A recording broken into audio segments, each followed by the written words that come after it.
This is Mae Brussell, and this is broadcast number 588. It's March the 14th, 1983.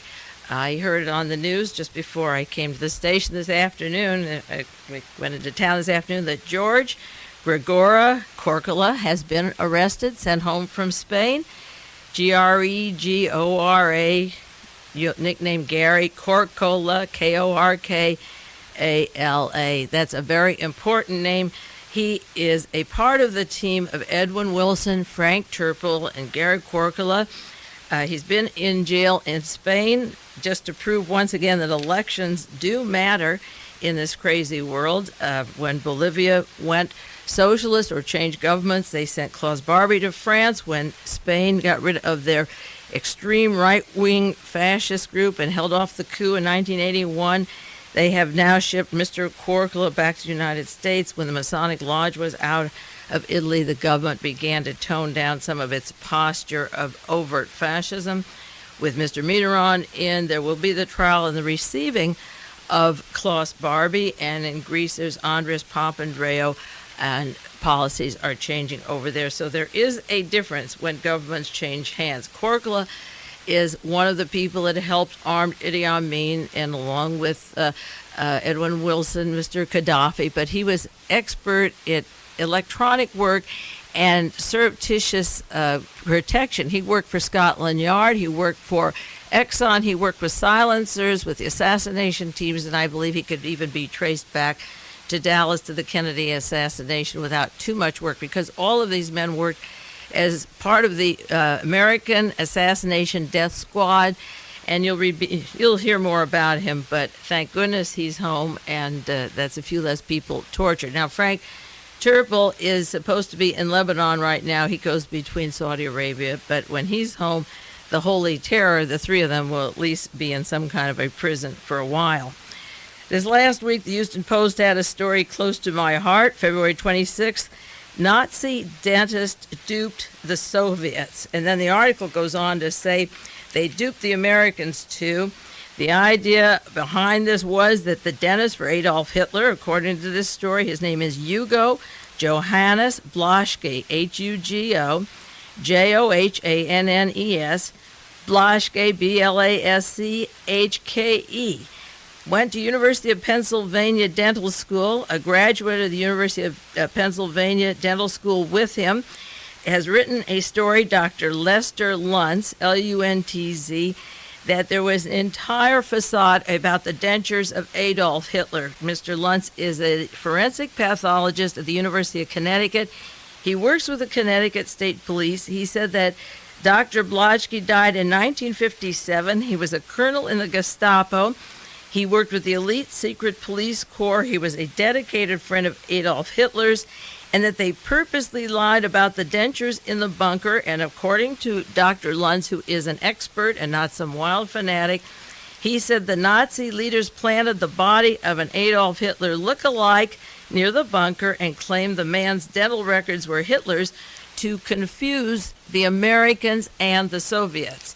Now, the top story on page 38E of the Houston Post says he duped the Soviets, but down below, the context of the story is it was to fool the Americans about Adolf Hitler's death. Now, the copies of this article can be obtained in Connecticut Magazine. Go to your library or write and get copies about the hoax that was made on the dentures of Adolf Hitler. Along those lines, 1981, there was another story from a dentist, now professor of biology, oral biology at the University of California, by the name of Ryder F. Sognaes, Reider F. Sognaes at UCLA. He said Eva Braun may have escaped the Berlin bunker. The the bridge used to identify Eva Braun was not on her teeth at the time. It was never installed. It was in Berlin at the time. And that Hitler's final hours, according to the report, this was 2 years ago, the document said the aides were with him in the bunker on April the 30th, 1945. The autopsy was conducted May 18th, 1945 in Berlin. On the basis of the autopsy, the Soviets concluded that both Hitler and Miss Braun had died. And this article about the dentist at UCLA said that Miss Braun, Eva Braun, was not in the bunker. So as of this date, March the 14th, 1983, neither was Adolf Hitler. And the dentist went to the University of Pennsylvania and, as I say, was part of the Gestapo. So that requires then going back. Many of you may remember a broadcast I did. If not, I'll repeat it. Just 1 or 2 pages from the book on Otto Skorzeny that Glenn Infield wrote. He said, late in April 45 was a confusing time for Skorzeny. Skorzeny was Hitler's best pal, and he had rescued Mussolini from a high-top mountain peak and was known for his great rescues. Infield said he was not certain whether Hitler was going to leave Berlin or not, although there's evidence that he had ordered Skorzeny to fly the Fuhrer to South America. 28 years after the war, he told a visitor in the Madrid office that Hitler could have escaped from the bunker in Berlin as late as April the 30th, and perhaps had done just that despite the official conclusion that the Fuhrer shot himself. It was entirely possible for the Fuhrer to leave the bunker by the subterranean passage under the Reich Chancellery and climb to the street level of the Hermann Goering Strasse, Strasse, cut across the Tiergarten at the Zoo station near Adolf Hitler Platz, Platz, and follow the railway lines to Reichsport Field, Reichsportfeld, not F-I-E-L-D, Feld. He could then cross and traverse the bridge and walk to Havel, H-A-V-E-L. He could be picked up by a seaplane that would land on the river. This was years later, 24 years later. The Allied investigations into the death of Hitler have revealed that a seaplane had landed on the Havel River on the night of April 29th or the 30th, taxied across the water for a few minutes, and took off. There is little evidence to prove, according to Glenn Infield, that Hitler died in the bunker as the United States and Russia agreed he did. 10 years after the Fuhrer's long supposed death, the Russians were in the zone of the bunker. They were never able to produce a body, a burial place, or any factual verification of Hitler's death. Nor has anyone ever proven where Skorzeny was the night of April 30th, 1945. It is known that on May the 2nd, 1945, he was on a special train on a siding near Austria, near Radstadt, Austria, R-A-D-S-T-A-D-T. And Skorzeny, when he was released from jail and walked away after the war, he was in American prison and went away. He went immediately to a group of people that were suspected of having helped Hitler escape.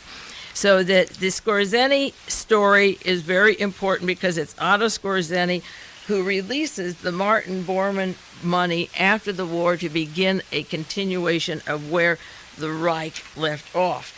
Now, I'm going to bring up, and I said I would continue, the story of Mr. Bluhdorn, B-L-U-H-D-O-R-N, that I had 2 weeks ago.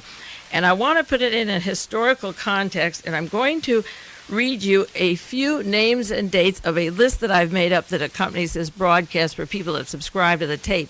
And if you want this sheet of dates, and you really should have it for a reference, you can write to me, Box 22511, Carmel 93922. Send a self-addressed stamped envelope, and I'll send you these dates because more and more I'm overlaying certain people who are working together today and putting them in their historical context of how they came to this country and who is really running this country. As a matter of fact, I decided just this morning that it was time to sit down now and write a book. I have the outline of 5 books, but I kept putting it off until I had the bottom line of this story. And this November will be the 20th anniversary of John Kennedy's murder. And I think on the basis of some of these characters, and I'm going to share their names with you tonight as we have over and over, I think a good title would be From Dachau to Dallas, because Dachau prison is where Otto Skorzeny was released, and Dallas, Texas was the American coup, the result of letting Skorzeny and these people walk out of the jail and the international bankers. Now, there's some important dates that have to do with that story of Gulf and Western, and they have to do with Ronald Reagan, because this week he was doing that hellfire and brimstone, the religious fundamentalist evangelical business of appealing to the war, stop the anti-nuclear business, the nuclear freeze, making it a religious fervor and a religious pitch. Where did Reagan come from? And more as I study the years and the overlay of the people with him, he's consistent with a suspicion that I've had putting the names and the places together. And I want to give you a chronology of a few important names. And as I said, you can send for these because you certainly couldn't write them fast enough, but I'll send it to you. In 1930, Dr. Hermann Friedrich Urban, E-R-B-A-N, the Nazi, he joined the Nazi Party in 1922, joined the Gestapo, then he came to San Francisco where he became a United States citizen. And then he traveled around the world recruiting for the Nazis. But behind him in his pocket was his citizenship to the United States. And that, while he was in the course of traveling, he comes across the well-known actor. He wasn't well-known then. He wasn't anybody, but he becomes well-known, Errol Flynn. But Dr. Hermann Friedrich Urban becomes an American citizen after he's a Nazi member, after he's in Hitler's Gestapo, comes to San Francisco in 1930. In 1933, 3 years later, Walter Duisberg, D-U-I-S-B-E-R-G, he's the son of the founder of IG Farben. Karl Duisberg is the founder of IG Farben in Germany, the largest multinational, I suppose, in the world of collected Nazis and Nazi war criminals, funded through this net that covers the entire world. Karl Duisberg was in Germany, and Walter came to the United States to New Jersey, where he opened up the IG Farben America branch. Meanwhile, remember that Hitler has been rearming since the Versailles Treaty, and there have been continuous political assassinations and manipulations with the court in Germany through this whole period. And by 1933, Vienna and various cities were breaking wide open, in Paris with problems. Walter Duisberg comes to the United States, and he is the head of IG Farben America, and Daddy is IG Farben in Germany, so that they are two branches there, one in Europe and one in the United States. In 1933, the same year that Duisberg comes here, Dr. Urban recruits and begins to work with Errol Flynn in the Gestapo. Before Errol Flynn even gets over to Hollywood, he has appealed to him. They travel together. And in the untold story of Errol Flynn, written by Charles Higham, Higham, this goes into great length and detail about that relationship.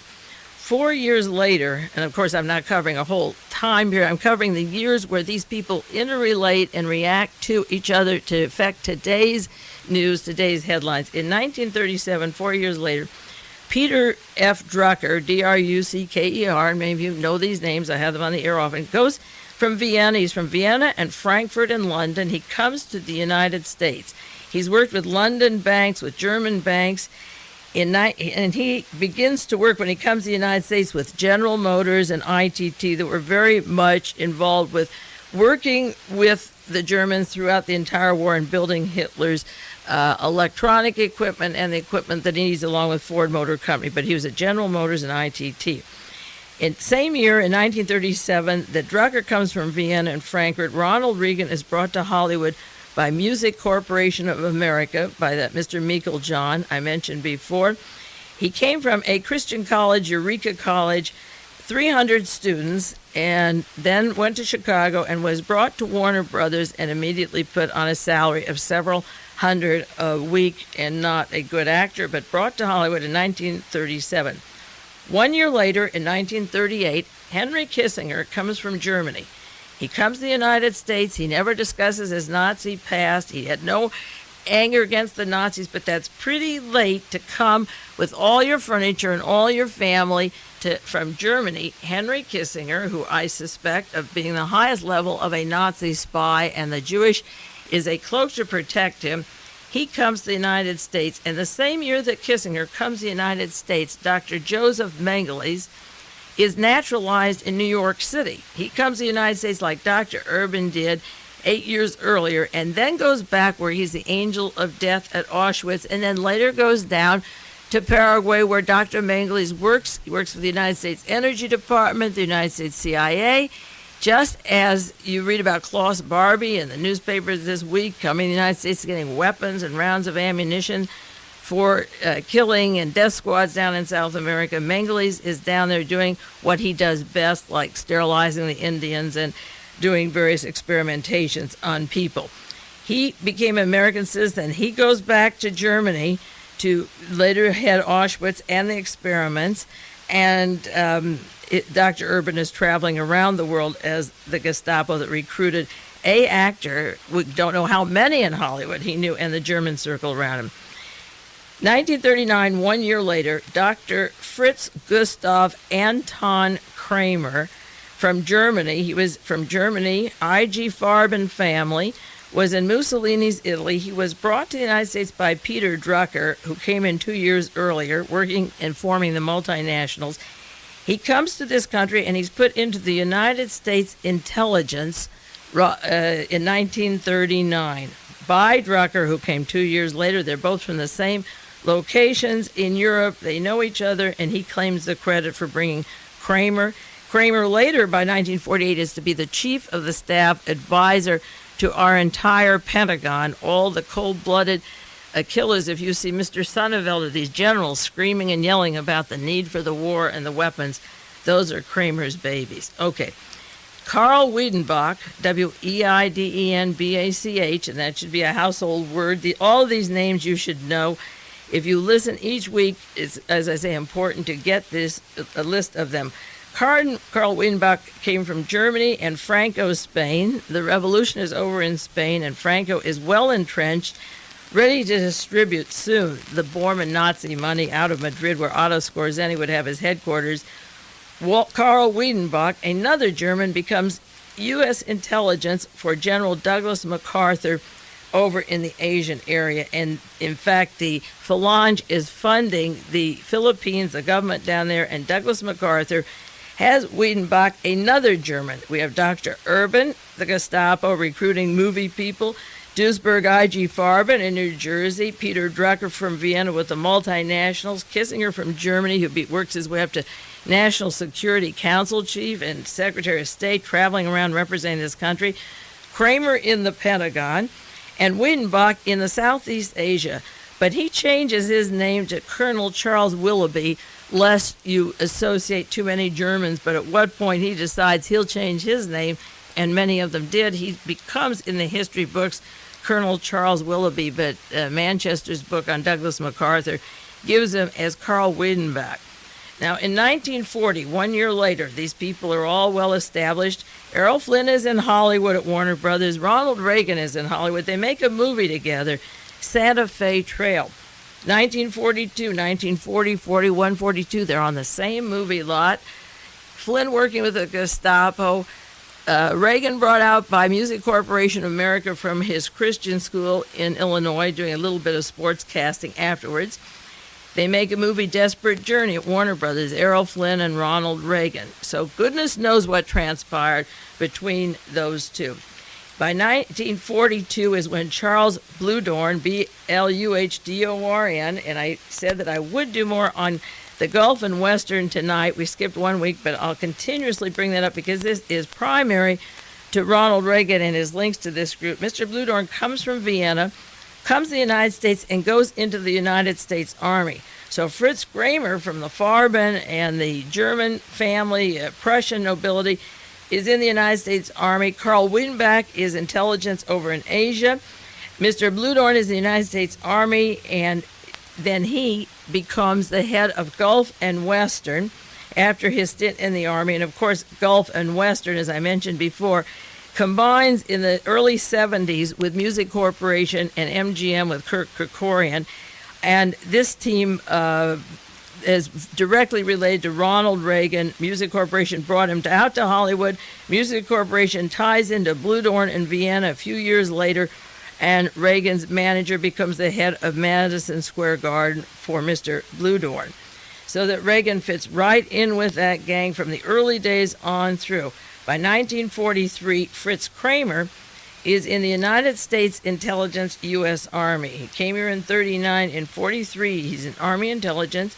In 1943, Henry Kissinger is in United States Army Intelligence. He's come over here in 38. By 43, Kissinger is here. Kissinger is recruited by Fritz Kramer, And the two of them are going to go to Europe for that very important, most important scene, as far as I'm concerned, is the Battle of Arnhem, the Battle of the Bulge, the Ardennes. There were two. The betrayal of Arnhem is an important part of American history, and then the Battle of the Bulge, also known as the Battle of the Ardennes, Ardennes. Now, in 1944, Otto Skorzeny, who is so important to this story, and he's the man who allegedly was assigned for the role of helping Hitler to leave the bunker that I mentioned when we started the program. Otto Skorzeny was training 400 Nazi werewolf recruits to continue the Reich. You may have read that one of the members of the Green Party, Mr. Vogel, stepped down today because of his links to the Nazi Party, and the werewolf youngsters are all having positions of importance right now in many corporations, such as Bechtel and many American corporations and around the world. Skorzeny was training 400 werewolves in 1944 as the war was scaling down, and also arranging the Martin Bormann money to be put for starting the emergence of the continuation of the Reich as soon as his friends were sprung out of prison. 1944, Fritz Kramer, Henry Kissinger, and Otto Skorzeny, as well as Prince Bernhard and a cast of 1,000, Mr. William Casey, now our director of the CIA, and so forth, were all in the Battle of the Bulge, stalling that war until the Bormann treasures and the money could all be shipped out of Europe to various centers, particularly the Swiss banks and the art objects around the world. In 1944, also, Otto Skorzeny was with Hermann Schmitz, SCHMITZ, planning future funding. This is documented in various books, the relationship of Skorzeny with Hermann Schmitz, and also Enfield's book called Otto Skorzeny. Schmitz, at that time, was the head of IG Farben in Germany, the head director. His brother, D.A. Schmitz, was in the United States. He had been naturalized in 1909, and Mr. Duisberg's son had been naturalized later in 1933. The head of Farben at this time was in Germany with Otto Skorzeny. His brother was in the United States in New Jersey. The son of the head of Germany's IG Farben, Robert Schmitz, and the nephew of Robert Schmitz was the son of the D.A. Schmitz in New Jersey and the nephew of the founder, Hermann Schmitz. He worked closely with Charles E. Wilson. Now, this has a chronological order that shouldn't be too hard to follow. Charles E. Wilson was the head of General Electric. Now, Ronald Reagan's career took off after his bad movies in Hollywood by exposing him to General Electric Theater. They took him, he was a speaker at every major General Electric office in the United States of America. Every multinational corporation executive in some way got familiar with him. Besides his weekly radio shows, Ronald Reagan was with General Electric, and Mr. Wilson of General Electric leaves General Electric and becomes part of IG Farben and the Grace Company. This switch from General Electric, Charles Wilson, is very close to Hermann Schmidt's nephew, Robert Schmitz. They all work together, the IG Farben, the General Electric, and J. Peter Grace's family, their outfit, the Grace Company. So Ronald Reagan was part of the Music Corporation. He was part of the scene in Hollywood where the Gestapo was working with these various people. He was part of Music Corporation. And later I'll show you that he made movies for promoting the Christian Crusade, part of the Reverend Moon, funded by the Nazis. Reagan there's newsreel movies showing him pushing the organizations that were formed by the Belarusian Nazis, by Mr. Wiesner, Nelson Rockefeller, and Richard Nixon, bringing Nazi war criminals to this country. Ronald Reagan was making movies for their organizations a few years later. By 1948, after our National Security Council is formed, and the CIA is formed by Hitler's Reinhard Gehlen, who came to this country in 1945, Mr. Fritz Kramer becomes the plans officer, the chief of staff for the United States Army. He had that position until about 2 years ago. That's the Fritz Kramer that I talk about all the time, Mr. Fritz Gustav Anton Kramer. By 1948, Otto Skorzeny who worked with the top IG Farben people, with Hitler side by side, with Martin Bormann. He was out of the United States prison and on his way for the Nazi funds. And I do have to continue those quotations from the Skorzeny book about the Vita Peron funds. I stopped right in the middle when time was out 2 weeks ago. 1949, Skorzeny is in Argentina, arranging with Juan Perón and Evita Peron to relinquish hundreds of millions of dollars of diamonds, money, cash, 40 Swiss accounts just in one person's name. And I mentioned Rafael Trujillo and his money over in Spain, which also, when it was released, was the same year that Rumasa, the Opus Dei organization that was just taken over by the Spanish government, was formed. The year that Trujillo dies, the money is in Spain, and all of a sudden a huge Opus Dei Vatican multinational corporation is off the ground with immense sums of money. By 49, Skorzeny is in Argentina. In 1950, John J. McCloy, who I did 2 broadcasts on just recently, America's High Commissioner of Germany, who'd been in Europe with Hitler and Hess and Rudolf Hess and all the top Nazis, lived in France for 10 years, and France collapsed in literally one day to the Gestapo. John J. McCloy releases the top Nazi bankers in 1950, and they're on their way. The Krupps, the Tysons, the Hallmarschocks, the Herman Apps was off the hook and later becomes, just this last year, the banker for the Vatican.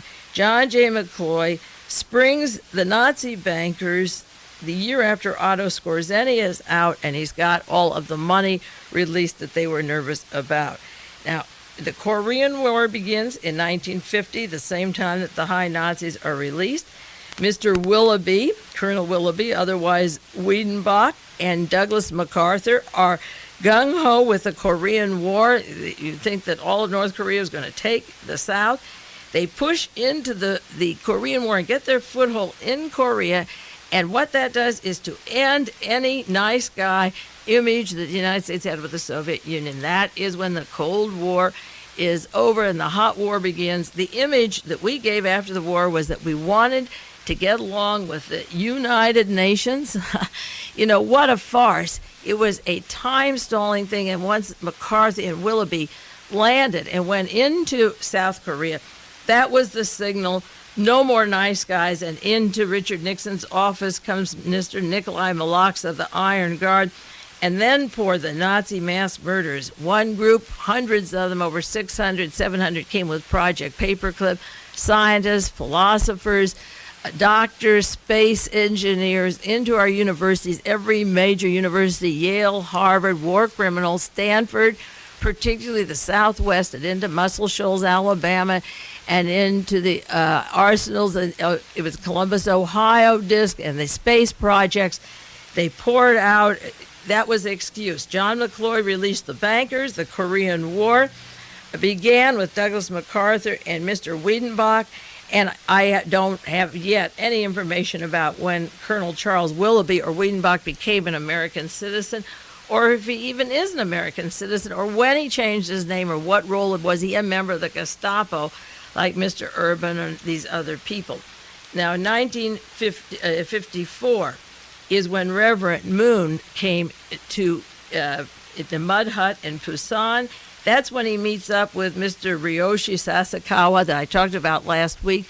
In about a half a minute, we'll take a break on this tape, and we'll go into Mr. Sasakawa and Reverend Moon. He ties into the Japanese Mafia, the Club of Rome, the Council of Foreign Relations, and he goes from mud hut to millionaire in 10 years. That little trick began in 1954 when Moon is sitting in Busan, the headquarters of the narcotics. By 1954, he's sitting over there in South Korea. As I say, that's where the narcotics go on to Marseille to be processed. Moon is 1954 with the Japanese Mafia, connects with Sasakawa. 1953, 1 year before Moon meets Sasakawa, Otto Albrecht von Bolschwing, from the SS Gestapo, going back 250 years, his lineage in the Gestapo, they checked that out. He moves to the United States to set up the Reinhard Gehlen Odessa network in the United States. And then Helene vonDamm in 1959 is brought from Vienna again, Detroit, into Detroit, Chicago, and then to Sacramento to become Ronald Reagan's secretary. And now she'll be the ambassador to Vienna. That's Helene vonDamm. So all of these above people that I mentioned, this particular evening, I think you get the point of Mr. Chris Kramer, Henry Kissinger, Peter Drucker, the Reverend Moon, and I'll go into the Nazi connections of Moon, the importance of that. We'll take a 1-minute break. We're a little over the half hour here, and then we'll get back to the importance of Moon and Ronald Reagan again, pushing those organizations and working with the Belarusian Nazis.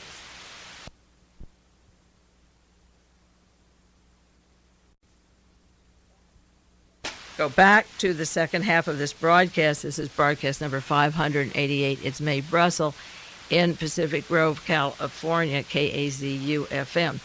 There's an article, a two-part article sent to me by John Judge in Philadelphia.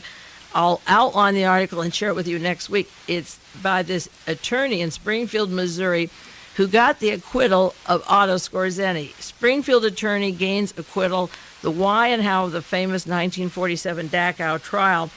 The date is November 82 to February 83. It's a magazine called Springfield.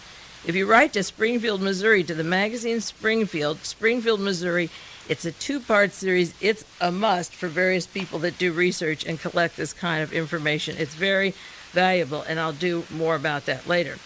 Now, last week I was talking about Mr. Sasakawa, Ryoichi, Ryoichi Sasakawa, the Japanese millionaire, billionaire who's given away billions of dollars to 12 billion that acknowledged to anti-communist causes, 32 million in the United Nations, an admirer of Mussolini, with links allegedly to the Japanese mafia and so forth. 12 billion's a lot of money. And I wanted to share with you some more information I got on Mr. Sasakawa. That seems that there is a lot of information. It's really funny how he came to San Francisco and people had to pay $250 to see him with that kind of money. But if you want to order a tape cassette on Sasakawa, which somebody sent to me, a subscriber, Dr. John Coleman, Ph.D., it's from the Christian Vanguard, P.O. Box 426, Metairie, Louisiana, Metairle, Louisiana, 70004. It's a $5 tape on cults and about Mr. Sasakawa. And I'm just going to give you the gist of this, not the whole hour, but tell you some of the high points in it.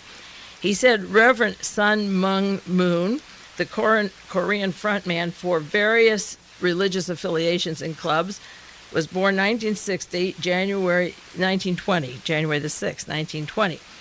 He said that God appeared to him in 1936, so that's when he got his vision that he was going to be more important than Jesus and so forth. But this Dr. Coleman says that a man by the name of Mr. Kemperman, I don't have his first name, and you researchers can get out there and go look for it. Mr. Kemperman, a youth from a wealthy American family and a devotee of Moon, was the one who helped him get his first start when he first started. So we have to check him out. In May of 1954, he established his first church. Now remember, the Borman money is unleashed starting in the 50s, 52, 53, and 54. These banks are being released of the money. Hundreds of millions of dollars are put away. Well, all you need is 1 million, and if you parlay it, as I've said many times, into heroin or cocaine or whatever, you're on your way to making many millions. It's like John DeLorean. If he has 20 million, he can make 60 million. So Mr. Moon is in 1954 beginning what he calls his first church, and he goes to Busan, South Korea, which is identified as one of the narcotic headquarters of the world, linked to the French Marseille connections. And he starts out in a mud hut, but according to Dr. John Coleman, by 1964, 10 years later, he's an international celebrity. He has carte blanche at every hotel, doesn't have to pay. He's a welcome guest, a free-spending guest at any international hotel, and a welcome guest of Nixon later at the White House. Now remember, the Permandex operation, the plans for overthrowing the coup in the United States, killing John Kennedy, Robert Kennedy, and Reverend Martin Luther King, the assassination squads, the work through hotel chains. That was one of the big fronts, was hotel and construction chains. So he is welcome at any hotel in the world. He has millions of followers. And this Dr. Coleman says it isn't the miracle that you think it is, from the mud hut to the mansions, that his career was really accredited to secret societies, and that's how he got his career. Soon after he's in the mud hut in 1954, he makes the connection of Mr. Sasakawa, arranged by underworld connections, according to Dr. Coleman. Sasakawa introduced Moon to people who were well known all over the world, part of the old Oxford group, the Council of Foreign Relations, the Builder Group, and other organizations. After Sasakawa's money went into Moon's coffers, front organizations sprouted like mushrooms, including the American Committee for Free Asia, run by George Kennan. Now, I'll refer in a few moments to George Kennan, the American Committee for Free Asia, and for Ronald Reagan's promoting those activities very early in his career, not as president, but back in Hollywood.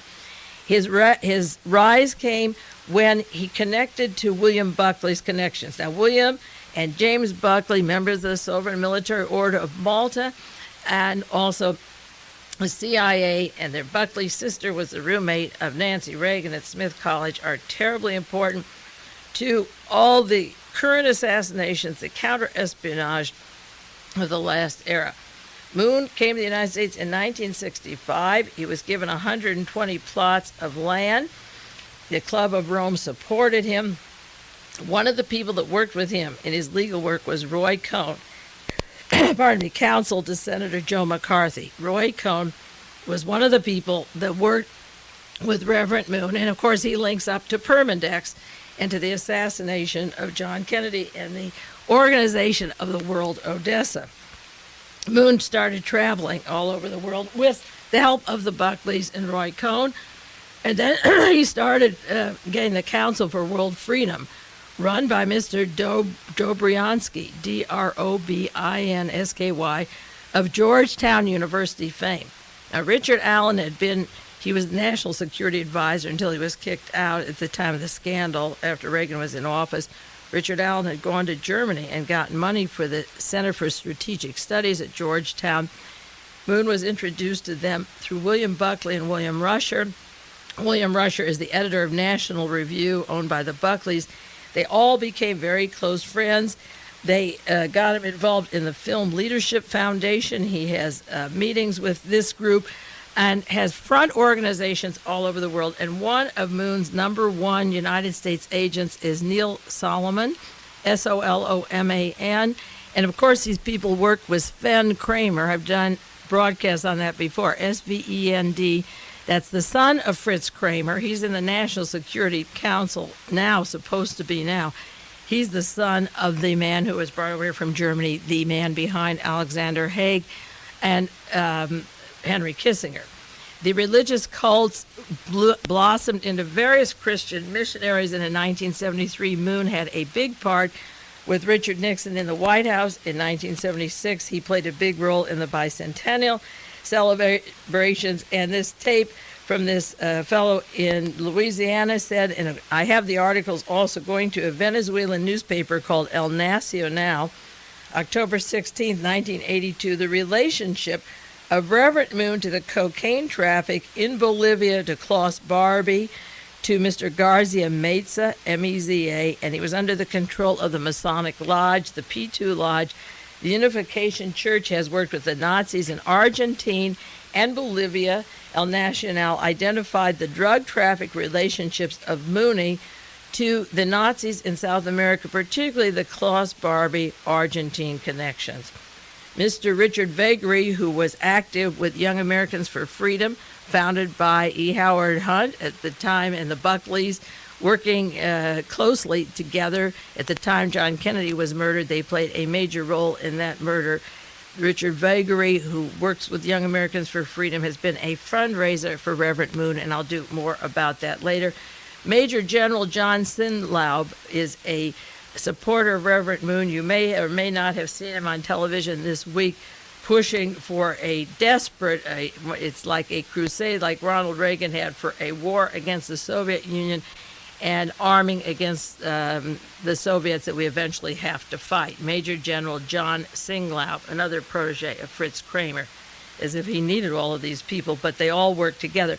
So in this tape that I got from John Coleman, he talks about the relationship of George Kennan to Reverend Moon and how he linked up with Moon. And this is very important because Kennan's name appears in this marvelous book by John Loftus. There's several books that really are a must for people studying what is happening today and how the pieces came together earlier. John Loftus' book called The Belarus Secret, Belarus, and I'll be referring to it almost every week. He tells about George Kennan in May of 1948 produced a plan for a permanent State Department agency to do worldwide what their organization had done in Italy. While the CIA would continue routine collection of information, the Office of Policy Coordination would engage in their back alley struggle against the Soviet Union. And they were working with General Clay, who retired from the Army and took over the job of General Kennan, organized behind the back of even the United States Army, our own secret army. And so by 1948, they had decided on this international network. Now, George Kennan worked with this Reverend Moon in Asia and Mr. Sasakawa. And John Loftus refers to Thomas E. Dewey was a supporter of Kennan's idea of the war against the Soviet Union. Dewey was the front runner for Republican presidential nominee in 1948. And remember, Earl Warren of the Warren Commission was the vice president on that ticket. John Foster Dulles and Allen Dulles, the old OSS hands, and Nelson Rockefeller worked with the idea of making this war against the Soviet Union as early as May 48. James Forrestal, the first Secretary of Defense, had a fanatical hatred of communism. George F. Kennan, chief of the State Department Policy and Planning Staff, organized a worldwide organization, and it's Kennan who, by 1954, when Moon is in his mud hut, they are already moving for a world organization that will instigate and provoke against any peace until they have conquered the Soviet Union, even if it means bombing off the entire world and polluting it to make the weapons. Now, along those lines, in terms of George Kennan, there was a story about him when the Klaus Barbie story broke February the 20th, 1982, New York Times. Mr. George Kennan, George F. Kennan, historian and former diplomat, worked very closely with one of Hitler's top Nazis. He had a love affair. They're both in the Soviet Union at one time. His name is Mr. Hilger, Hilger. And the New York Times said Klaus Barbie, the Gestapo official, was only one of a number of Nazis protected by the United States. And George Kennan, the historian, said Nazis were brought to the United States after World War II, and one of them was Gustav Hilger, Hitler's deputy foreign minister. We were very glad he was here because he had a tremendous knowledge of the Soviet Union, and we brought him here. We were worried that he may work for the Soviets. Hilger went back to Berlin after the war. He had worked with Kennan in the Soviet Union, and in Berlin during the war, he was foreign minister under Ribbentrop.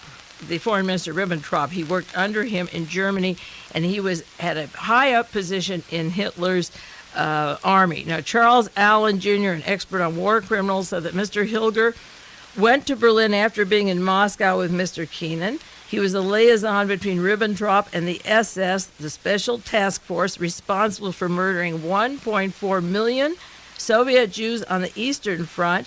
Mr. Allen wrote in a book in 1963 on Nazi war criminals that Mr. Hilger was paid by the Central Intelligence Agency and the CIA as a consultant brought to this country by George Kennan, and had even alone had on his hands 1.4 million deaths in one particular area.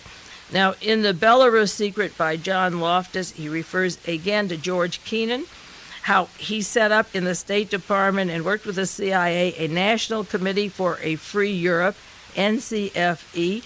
Then he had another committee where he raised money, the Crusade for Freedom, a private fundraising effort. And General Clay, as I say, retired from the Army in 1949, and he was chairman of this crusade against the Soviet Union. And they used Ronald Reagan. He was among those that solicited contributions. The newsreel collections in the National Archives showed Ronald Reagan urging the American public to send contributions to General Clay's Crusade for Freedom. Actually, it was set up by the Belarusian Nazis. The Nazi war criminals continue their activities. Over 90% of the income came from accounts of the CIA more than public donations. The State Department laundered 90% of the money they were going to use the war criminals through private charities such as the Rockefeller Fund, the Carnegie Fund, and the Ford Foundation, and Ronald Reagan was one of the people raising money for this group. So when you hear the hellfire brimstone going out on the news media, it had a beginning, and the beginning continues from those days when the war was over up till today, and believe me, it will continue through tomorrow. Now, many of you might have seen the account of the Associated Press just this morning, March 14th, 1983. Nazi bought arms in the United States. And this is just one example about Klaus Barbie. Klaus Barbie took multiple trips to the United States after World War II, as does Joseph Mengele and all the others, and works with our government. He bought arms and ammunition in Miami and in other cities, and then took them down to Bolivia for the drug smugglers, for the paramilitary group and Bolivian officials. See, once you take those arms there and you trade them for narcotics, you keep the narcotics going a tremendous profit. You can buy more drugs. It's a vicious cycle. Barbie came to this country from South America to buy arms. His strength came from not being a Nazi, but as someone who could render a service. He armed a lot of people, the army, the paramilitaries, the drug traffickers, and Mr. George Korgel and Edwin Wilson and Frank Turple all tapped into this and to Colonial Dignitat and the torture centers, and down there the Guggenheim Bank and the various scandals that are going on. He, down in Bolivia, just one country where Barbie was, and then over interchange between Argentina and Chile and Brazil. The Herald said one of Barbie's biggest deals was a load of 100 light tanks shipped from Austria to Bolivia in the mid-'70s. The La Paz arms dealer said Barbie brought in 50,000 .38 caliber bullets, an unspecified number of Ingram submachine guns, the favorite of Miami's cocaine cowboys. He bought Israeli-made Uzi and Galil submachine guns, Uzi, the Israeli, and the submachine guns, and German-made Hecklers and the Koch A3 machine guns. He handled all of the former President Hugo Banzer, BANZER security, Smith & Wesson revolvers, bulletproof vests, Teflon bullets. He could get anything he wanted. He was protected. He had a bodyguard. He traveled on a Bolivian diplomatic passport.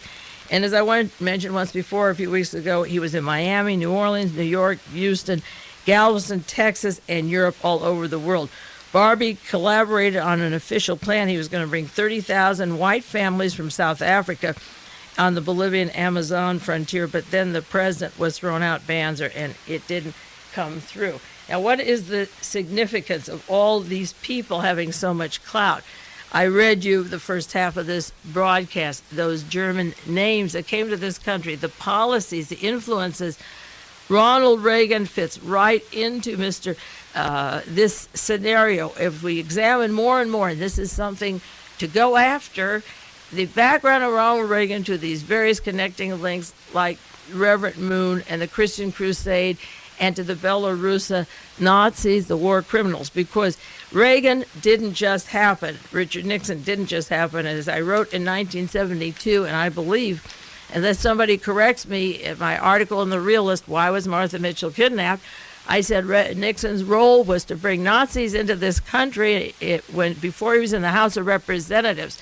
If anybody can find any earlier link in any literature saying that Richard Nixon's career began by bringing the Nazi war criminals to the country, I want you to find it for me. But what I'm saying now is that Ronald Reagan taps into this same Gestapo connection to the John Birch Society, the Christian Crusade, to Reverend Moon.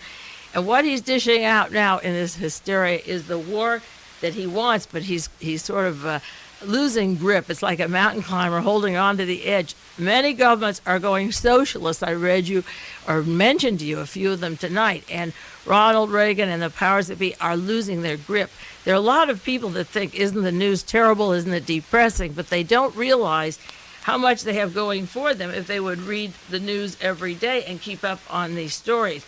Now, going back to the Belarusia story, which is so important, and John Loftus's book, I hadn't yet gone into my research that I did for 9 years before I did any publishing or radio broadcasting on the Kennedy assassination, but I knew the background of George DeMohrenschildt from Minsk, of Marina Oswald, the White Russian family, Lee Harvey Oswald, military intelligence, Navy intelligence, working with admirals, with the Defense Industry Security Command, with Permindex. So just for starters, I took out a book written by a woman from the CIA, Priscilla Johnson McMillan, M-C, small c, M-I-L-L-A-N. You can get in any library or used bookstore.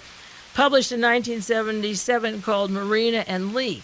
Now, the book leaves out many important things, but it also tells you some very important things also. So you can't throw out, many of these books are written by members of the intelligence community, but you don't throw the baby out with the bathwater. Even they tell the truth. It isn't that they tell the whole truth, but if they tell some of the truth, you can figure it out. But in this book, I looked up in the index Belarusia, where the Nazis had planted agents behind the line in these various cities. And right away, it goes into the Belarusia Minsk radio factory where Lee Oswald worked. And on page 86, it tells about the peace conference of President Eisenhower and Premier Khrushchev, and when they were meeting at Camp David for what was supposed to be the end of the Cold War, d'entente, rapprochement, to get along, to coexist, September 26th and 27th, and their meeting was arranged long in advance and finalized that weekend. Lee Harvey Oswald was on the high seas on his way to Russia. Now, he goes to Finland. He has an American military plane that takes him into the embassy in Moscow. He's met by John McVicker and Robert Snyder of the CIA, written up in Who's Who in the CIA. He sees them, and he plays a role in downing the U-2 from the Minsk radio factory, which I do think it's time to write about and get these books going now. As I say, it's time to sit down. It's been 20 years. It's time to put these pieces together. Ms. Priscilla Johnson tells about his going into the Soviet Union. And on January the 4th, 1960, Oswald was informed he could stay in Russia. He was sent to Minsk, the capital of Belarusia, B-E-L-O-R-U-S-S-I-A, where many Nazis stayed behind as double agents. He would be a metal worker at the Belarusian radio and television plant, where he was given extra money by the Red Cross and lived fairly nicely, and he worked at the factory. Now, the factory worker there, Alexander Zeiger, and I've mentioned him before, Z-I-G-E-R, his wife and his two daughters lived in the Minsk area. Oswald knew him for a year and a half from the time he got there. Zeiger ran the radio factory. He was deputy chief engineer at the Minsk radio plant. The Zeiger story was an extraordinary one, according to Priscilla Johnson. Neither of them was Russian. He was a Pole. Now it says he was a Jew. You can imagine how easy it was for a Polish Jew to leave the Soviet Union in 1939. Poland had been invaded in 1939. So some of these adjectives are really superfluous that divert from the point.